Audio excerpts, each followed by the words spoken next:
ever know what it is to become the perfect version of ourselves. This is Decoding Superhuman with your host, Boomer Anderson. Superhumans, it's Boomer Anderson, and we're back with another episode of the Decoding Superhuman podcast. As always, I love talking to people on this podcast. I really enjoy putting this together, and I hope you enjoy listening. One critical aspect, or silo, not actually silo, one critical aspect of the system's approach to performance is the environment. And much like the word terroir, environment gets overused in terms of a terminology. So let us define it before getting into today's episode. Environment is everything around you. It's the people you interact with, it's the air you breathe, it's the light you take in, etc., etc. And today we're going to specifically drill down into air. And my guest today is Aki Soudunsaari, who's the co-founder and strategy director of Nava. That's Naava. And Aki lives and breathes entrepreneurship, which he really defines as bringing ideas into action. After working as a teacher in a physical education and health sciences field, Aki worked on his PhD where he met his co-founder of Nava, Nico. And that became 6 years later, where Nava has grown into an innovation experiment from two young men to a global business. Nava really brings nature indoors. And if you want to take a look at what a Nava furniture wall looks like, I'm going to link to it in the show notes. But it allows people to create natural environments where they can feel better, healthier, and happier. Aki has been nominated for Ernst & Young's Entrepreneur of the Year, PwC's Most Valuable Entrepreneur, and Young Academic Entrepreneur Awards. He's also been invited by the President of Finland to join Finland's 100-year ceremonies in 2017 and has been a keynote speaker at tens of different seminars, events, and conferences. This conversation was a lot of fun for me because you can see through the episodes of Decoding Superhuman that we do focus quite a bit on environment. We've done an episode where we discussed the healthy home, and this is an extension of that episode, but yet a very deep focus on air and air quality. In this episode, we talk about really plants and how plants can help us optimize air, but not just really the plant, because the plant doesn't really do a lot of the filtering. It's the microbes. And so we spend a lot of time talking about what these microbes are and really how they help us filter air, what the chemical compounds are in our air that are actually causing us harm, how being at an office all day long may not be conducive to the best cognitive performance, and really how installing a Nava wall or a plant wall with a lot of microbes can help improve cognitive performance by up to 65%, which is crazy. You're going to want to check out the show notes for this one because there's a lot of studies referenced. It's at decodingsuperhuman.com/Nava. That's Naava. Enjoy my episode with Aki Soudunsaari.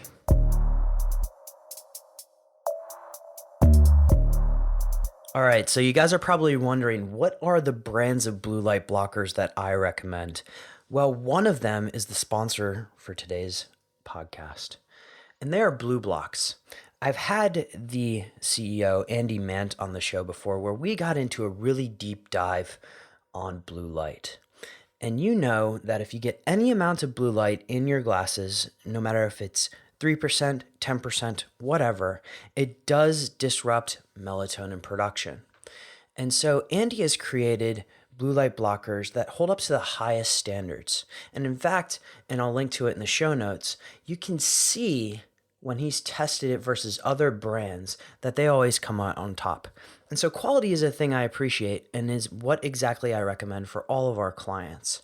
But if you head over to blueblox.com, that's BLUBLOX.com, and plug in the code DS15, you're going to get 15% off. And now, on with the show.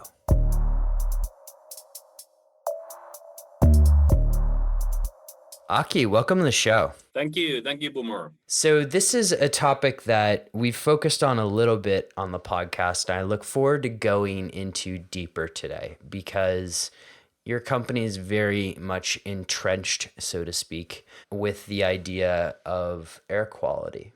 And so before we kind of go into what your company does and how you use that technology, do you mind just defining for us how bad is the air quality in offices and cities these days? Well, if you kind of want to paint a picture from the top level, I think air quality is the biggest environmental health risk in the world, according to World Health Organization. Kind of 7 million people die every year prematurely due to poor air quality. So that's in a bigger level, it's pretty bad. 7 million people. So basically, Exactly, yeah. 1% of the planet dies every year. Yes, that's pretty. Wow. Big. Wow. Yeah. Okay. And if you think about kind of your yesterday, most likely you spend like 90, 95%, 98% of your time indoors, especially in winter times. So kind of we're not protected from the pollution in indoors as well. And if you think about how much kind of things you consume, you every day you consume like 1 kilo or 2 pounds of food, 2 kilos or 4 pounds of liquids, but 14 kilos or 30 pounds of indoor air per day. And people don't realize yet kind of what does it do to you. And so, other than death, what are some of the things that it does actually do to you? Because I think, we've had an environmental biologist on before, but do you mind just going through some of the impacts that air can have on us? Well, sure. There's like multiple things, especially nowadays. There's a lot of research on kind of office air versus green air, natural air, and so on. And for example, there was a Harvard Medical School study a few years ago where they studied kind of average office air compared to that so-called green air, so forest air, and there was a up to 61% difference in cognitive performance in people who were kind of breathing so-called natural air compared to this man-made chemically kind of induced air. Sorry, you said 61%? Yes, That's people's ability. huge. That's huge. That's huge, and it kind of consisted of people's ability to solve problems, to be creative, and so on. All of those things that we, as office workers, more or less, are doing every day. So, kind of having fresh air has a direct impact on your cognitive performance. And there was a set of studies with Harvard Medical School, and there was like direct correlation between stock prices and air quality outdoors. Wow, that'd be a hell of an investment strategy, by the way. Yeah. So it doesn't have a huge impact on that. Also, kind of your mood and your kind of bodily functions in multiple ways. But I think the cognitive performance is the biggest one. And then naturally, if you think about air quality or indoor environment in general, including humidity levels and whatnot, it has a bigger impact as well. For example, kind of air humidity levels indoors in the wintertime, especially in the Nordics, is a big issue because your skin is dry, your eyes are dry, your mucous membranes are dry, and for example, in mucous membranes, you get a lot of these micro cracks due to dry indoor air, and that causes viruses and whatnot to penetrate the kind of membranes. So it is a big problem. So let's go into some of these benefits in a little bit more detail, because you mentioned humidity, which is a very interesting topic in itself. In terms of obviously the highlight number of 67% improvement in cognitive performance is great. What additional benefits do we see? Because there's that sort of psychological benefits that you and I were talking about beforehand. Because you guys use plants directly rather than, let's say, an air filter. What additional benefits do the plants provide? Well, yeah. So our kind of approach is how can we create forest-grade air indoors? It kind of answers the biological need of us humans. We think about the built environment.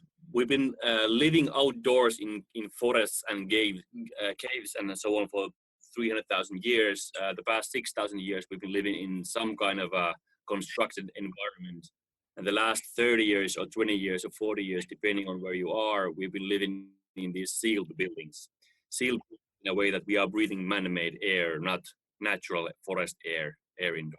And with kind of Nava, we are trying to create that healthier, happier indoor environment by combining high quality, forest quality air, adjusted humidity levels, and then bringing nature, real life nature indoors with these kind of furniture green walls that we have created.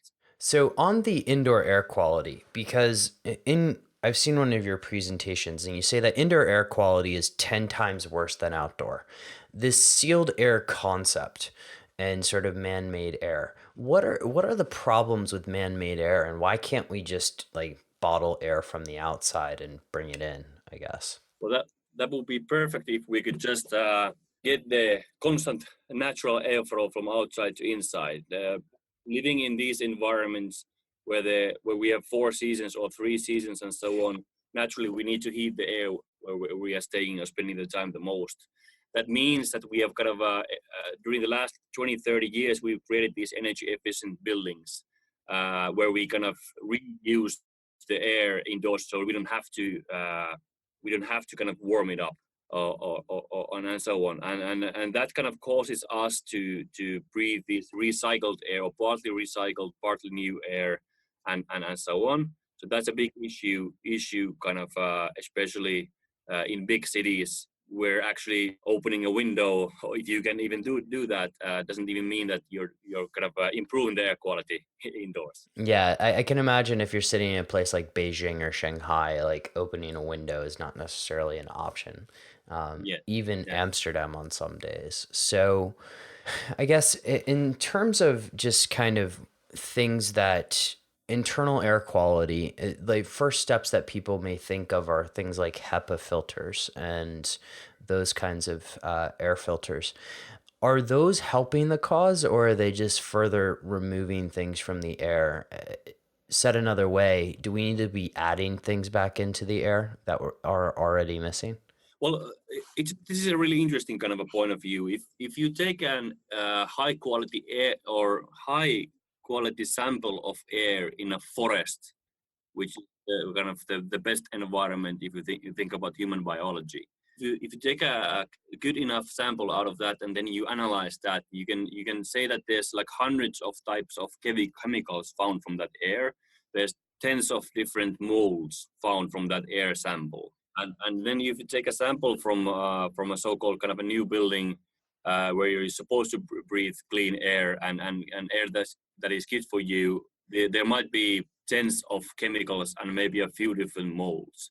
But then if you think about how humans react to that air, most likely 30% of new buildings have an indoor air problem, at least for a while. So it is a pretty interesting kind of how do you define what is good and what is bad air, other than from human kind of biology point of view? Where have we gotten used to that during the kind of evolution? So in any case, indoor air is a kind of a cocktail of different things. It includes kind of different particles indoor air, like dust particle, kind of physical particle indoors flowing in the air. There's the humidity levels, the VOCs, the different gases that can be found indoors, including kind of good and bad chemicals there. Like smell of nature, it's a chemical, but it is not harmful for you in any ways. And now this is the kind of, how do we find the balance between kind of natural and then man-made, which is kind of we there's always chemicals, off-gassing chemicals coming in from glues and carpets and paints and furniture and whatnot. So now this is the kind of question: how do we naturalize or balance that? One kind of a known example: if you think about you in a forest and you breathe kind of your full lungs, you breathe in, you can imagine how does it feel, and then do that in an airplane. How do you feel that? How do you experience? I mean, candidly, That's kind I of a feel man, yeah. horrible, right? Yeah, kind of organic indoor air or organic air in general, and then man-made air. There's kind of two ends of the spectrum there. When I look at some of I just want to define some of the terms you mentioned. You mentioned VOCs. What we're referring to there are volatile organic compounds. Is that right? Sure. Yes.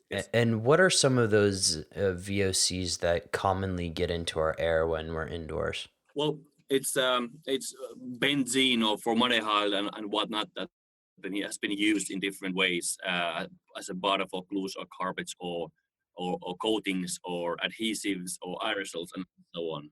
Those kind of come from us humans also in a different ways. So VOCs is one of the biggest kind of indoor air related problem.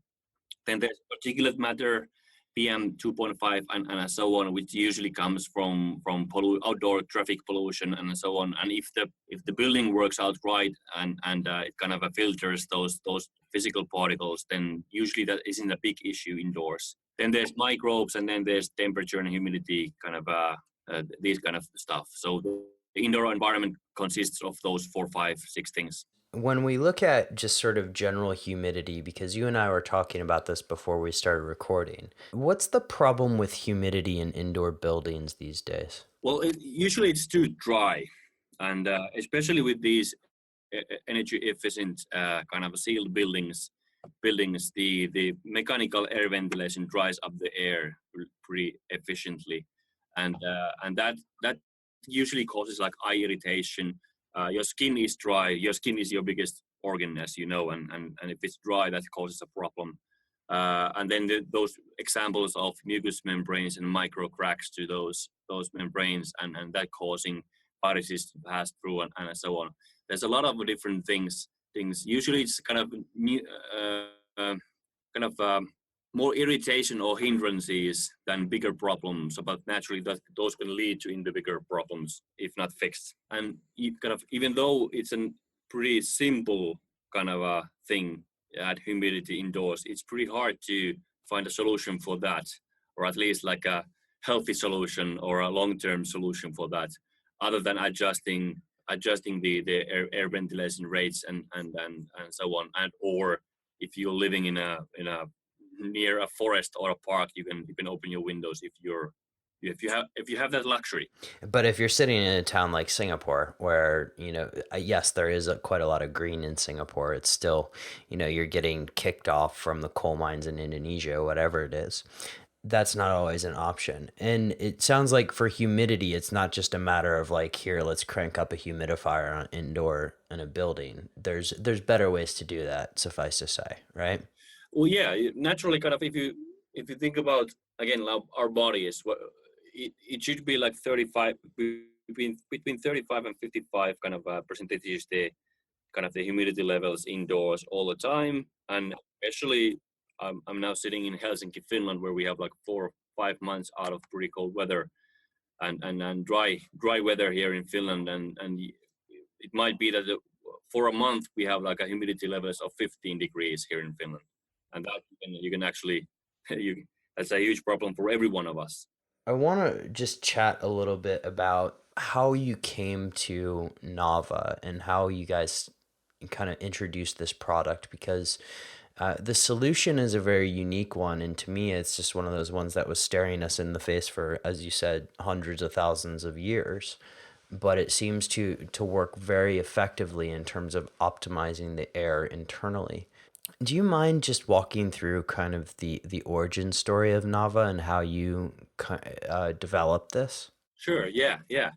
So like with many entrepreneurs, this is a kind of a quest to find a solution for my own problem that I couldn't find when I was kind of suffering from it. So originally, I'm a physical education and health science teacher, and during my kind of childhood years and early years, in the university, I've been in places where they had some problems with indoor air quality in those buildings, and over the time, like during years or decades, I've became oversensitive to different chemicals indoors. So I can kind of smell immediately if there's something wrong with the air. And I was teaching in a school during my studies in 2007 and 8, where they had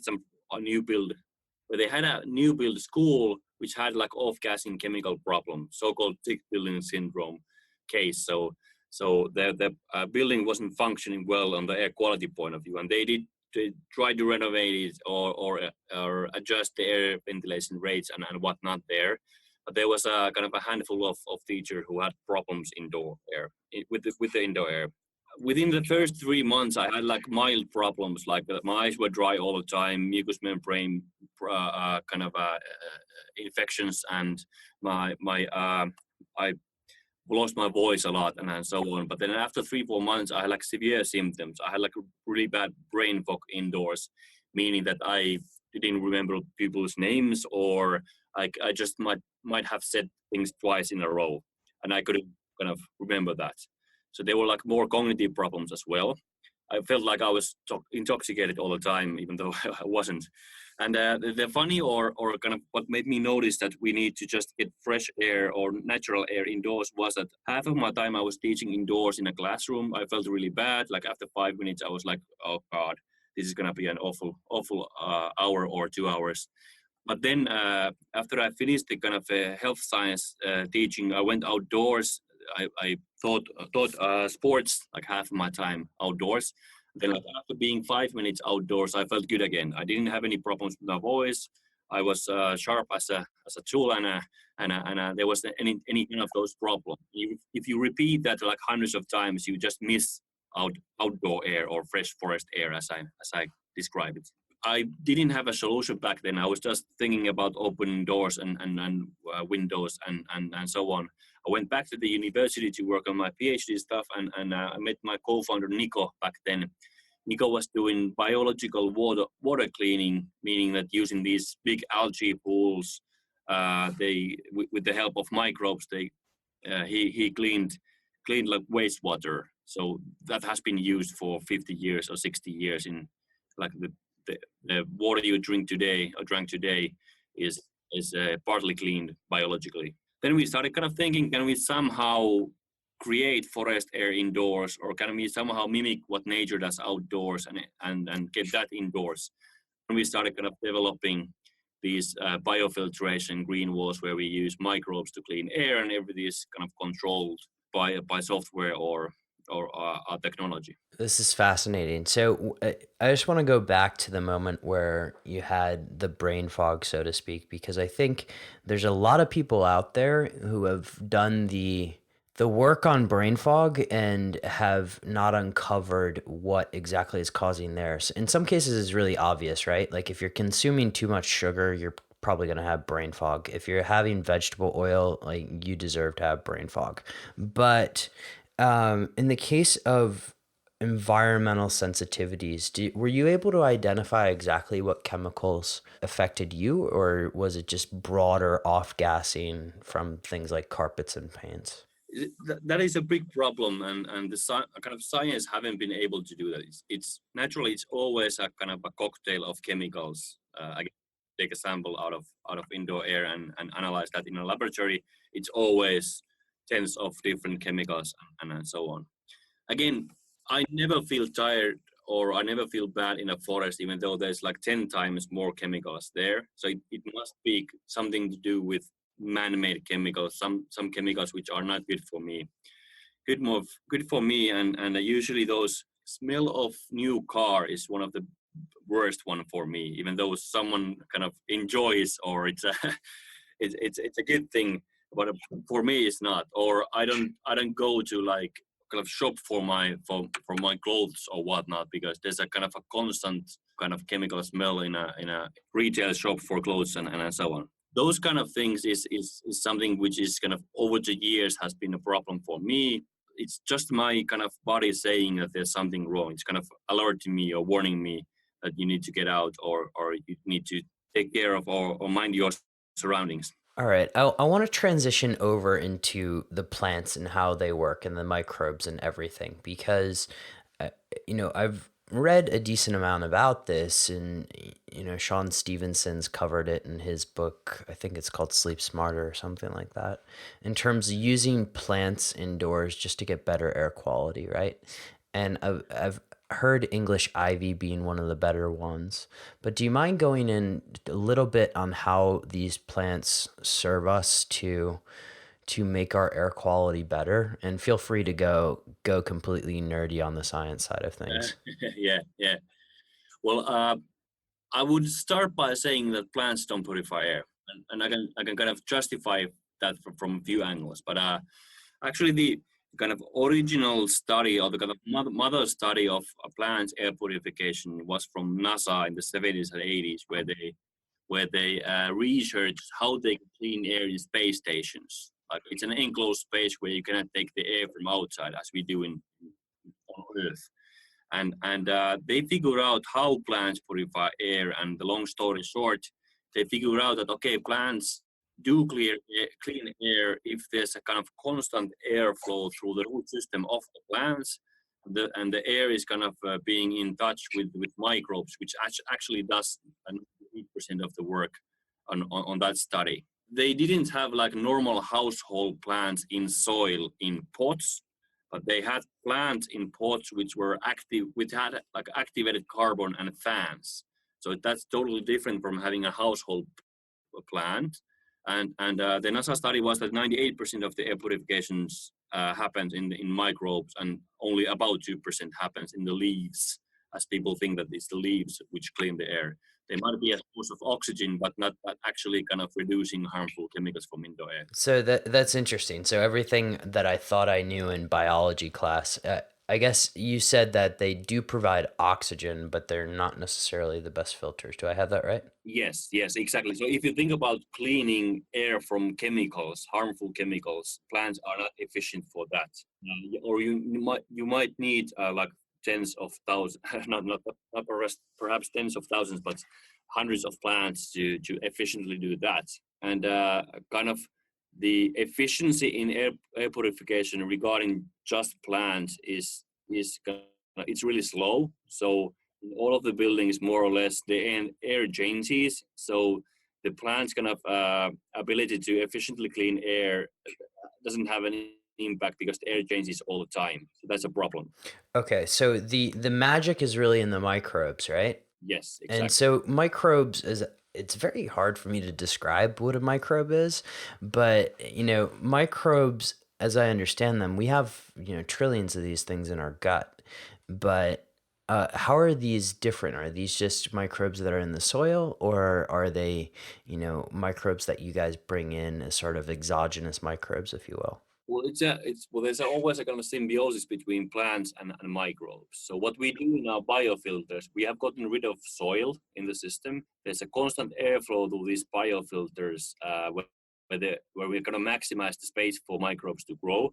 We activate the microbes biologically and chemically and so on. So we kind of grow them. They grow automatically because they use kind of the chemicals that can be found from air in that space. They use that as a nutrition. They break it down to the plants and so on. So it's kind of a self-feeding system that adapts to the variations in indoor climate. Same kind of thing as in our stomachs, as you mentioned. We have billions of microbes in our stomach, and if I go from Helsinki to Delhi, it takes me a few weeks for the kind of gut microbia to adjust to that local food or water and so on. The same goes with our kind of a Nava system. It adapts to the variations in indoor climate, so it's biologically adaptive air purification system. Okay, and so the microbes, in a way, they're munching, for lack of a better term, on these things like volatile organic compounds and formaldehyde, etc. And these are that's how the air purification happens. Do I have that right? Yeah, you're correct. And naturally, there's been a lot of kind of doubts in the early years. Does that really work? And the same biofiltration has been used in wastewater treatment facilities, as I mentioned, kind of naturalizing water to be drinkable again. And in our system, it's been kind of researched in a multiple way that how does biofiltration work and how efficient is that? It is, and with the help of constant airflow, it is really efficient to kind of naturalize indoor air chemical profile. Okay, so can we take a step over into the engineering side of this, because my geeky brain's working all over the place right now. And so you have a constant airflow. Is that predominantly the indoor air of the building, or are you having an exogenous source of airflow that is going in on the microbes at that point? So for your inner engineer, Nava is a kind of a self-standing product. It's a furniture product. You can just wheel it in, you plug it in, and it will work. And there are fans on top of the product, and there's a constant airflow with the help of fans, kind of through these biofilters. And it's a kind of a combination of three machines. It's a biological air cleaner. It's a really effective air humidifier, and then it's a good-looking aesthetic kind of a green wall as a furniture. So it's a kind of a 3-in-1 machine in that way. We're trying to take the best out of different machines and combine it into one. Excellent. And by the way, guys, for everybody listening right now who's wondering what one of these walls looks like, I'll link to one in the show notes, which will be at decodingsuperhuman.com/Nava. That's Naava. But coming back to the machine, this is great. So the microbes purify the air. How are you able to control the air quality then? Because you mentioned there's a technological component here too. So yeah, right now we are measuring 14 different things from indoor air and the functions of the wall and the humidity levels inside, outside of the wall. It's connected to weather satellites as well, trying to kind of forecast or kind of adjust the system beforehand. Before, for example, humidity levels drop down due to outdoor humidity level dropping down tomorrow.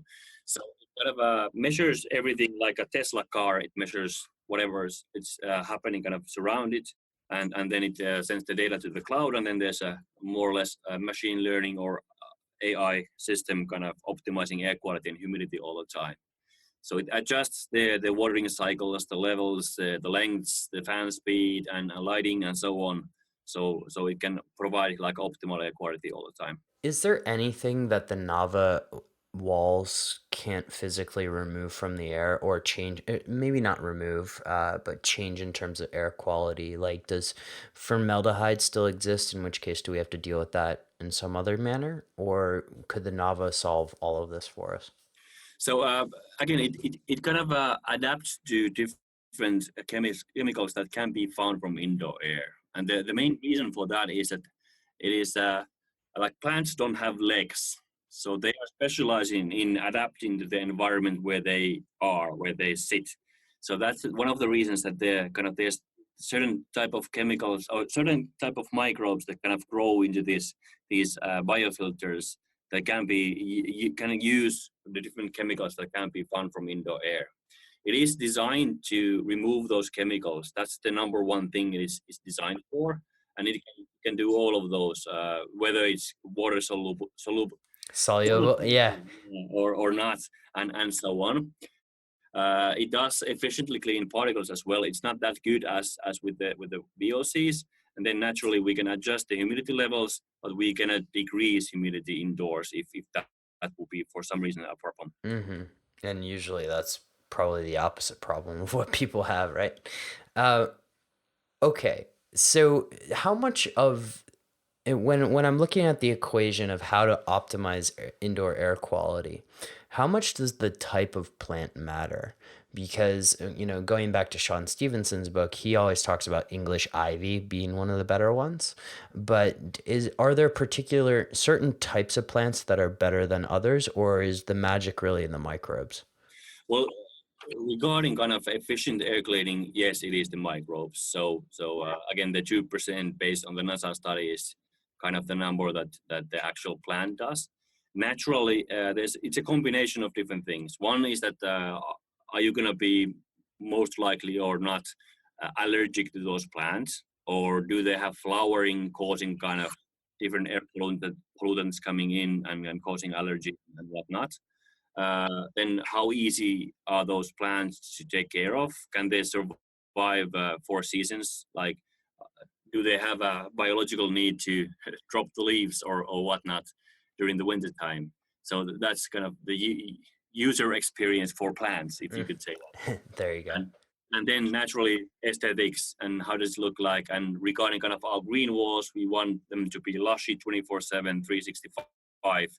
So we've researched over 200 different type of plants, and we use about a dozen of those in our products in 2,500, 3,000 Nava walls we have on the market. Awesome. So said another way, a high pollen producing plant is probably not the best idea for one of these things, right?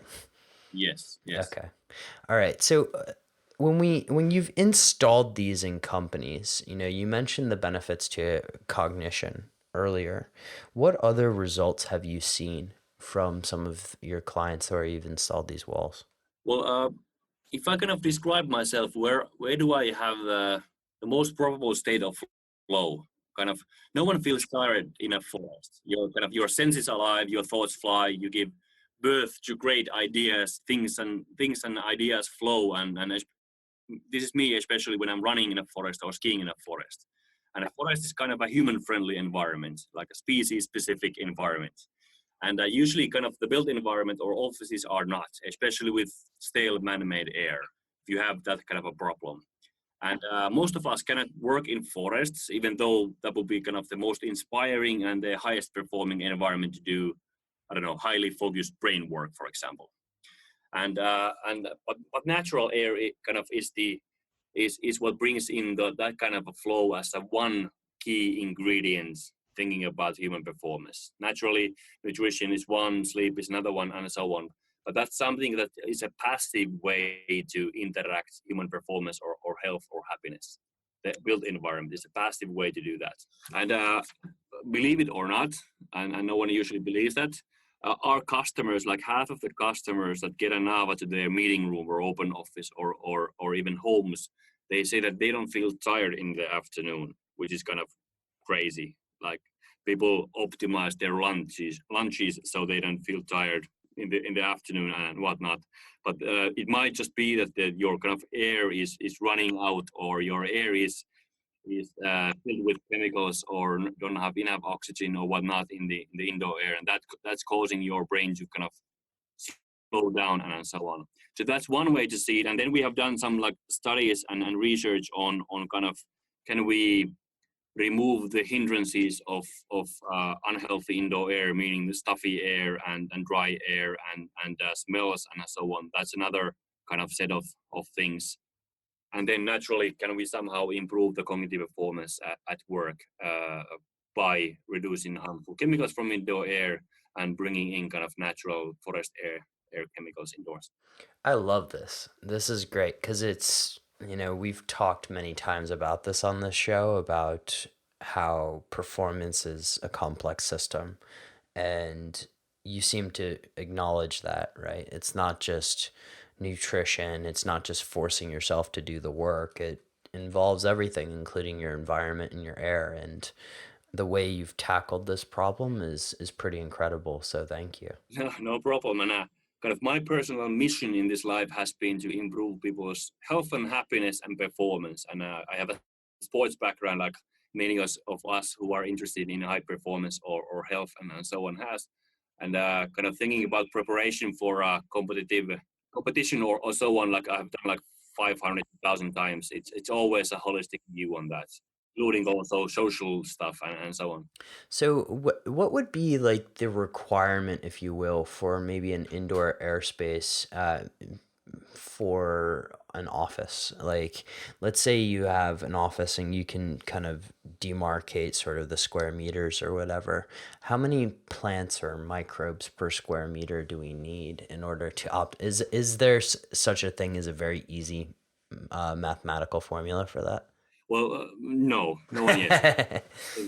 If you think about kind of our furniture type of green wall products, one-sided or two-sided, they work like Wi-Fi hotspots, meaning that the further you are from your Wi-Fi hotspot, the lower the signal is.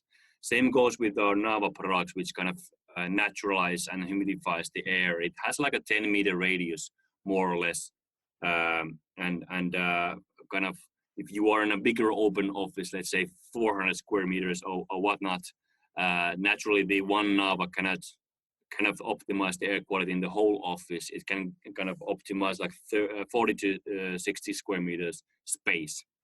And then if you have an open office, you can have multiple of those as hotspots. That's kind of our idea to do that. Another kind of angle on this is the psychological effect of plants.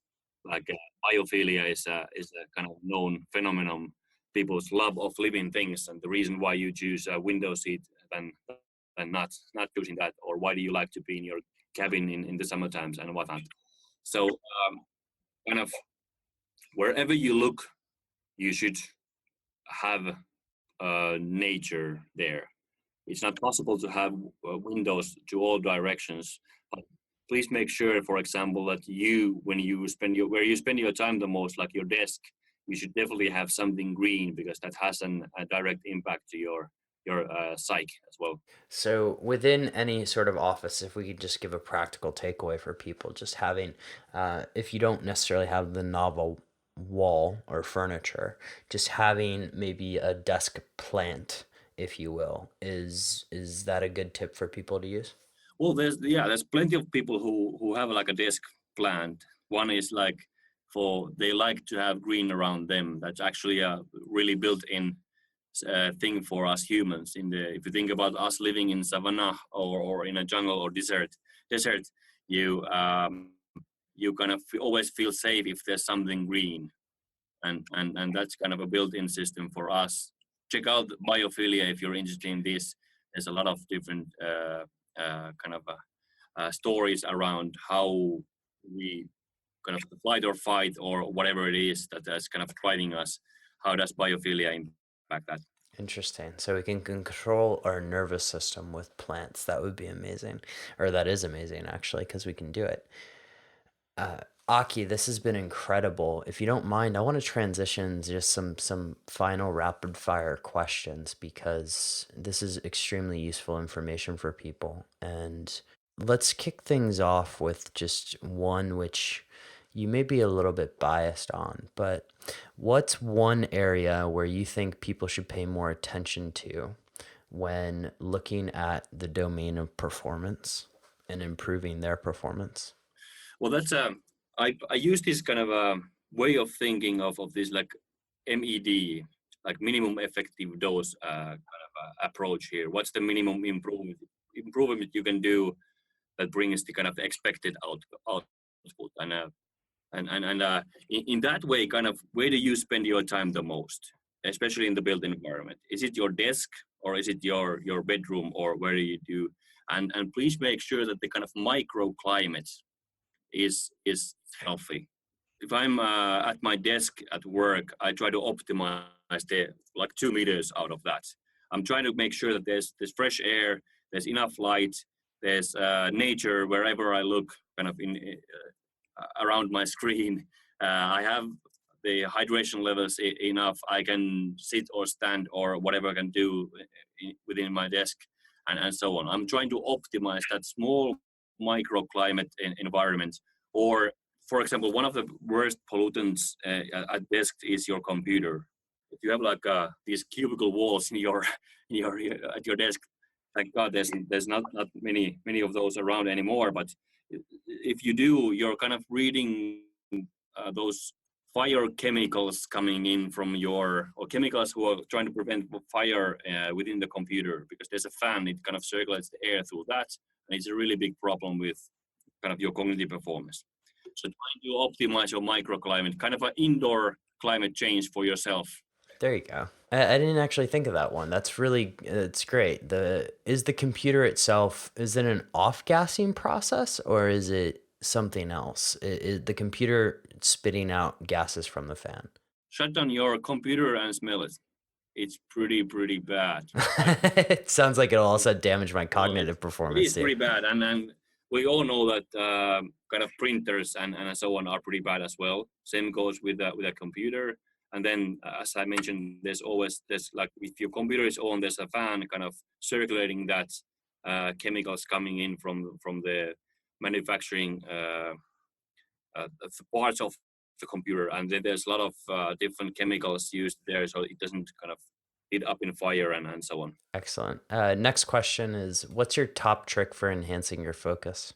Again, holistic stuff, but I would say exercise is something for me. If I have a big speech or I have a really important meeting, I usually go out for a run in a forest and kind of increase the blood flow, get my right state of focus over there, and lower level of negative stress and so on.